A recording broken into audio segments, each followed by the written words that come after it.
Hello lovelies, this is the running stitch. If you're brand spanky new to embroidery, this is one of the first stitches you need to learn. It's so easy. We are going to come up through the fabric and we're going to go back down through the fabric a stitch length away. Then we're going to leave a space the same size as the stitch. Then we're going to bring our needle back up through the fabric, make our stitch the same size as the first one, and then leave a space. It's really that easy.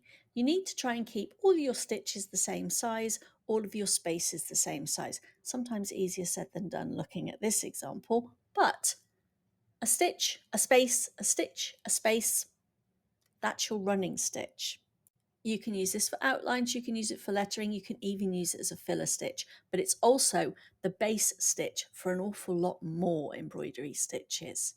I'll show you those uses in some other videos. Happy stitching.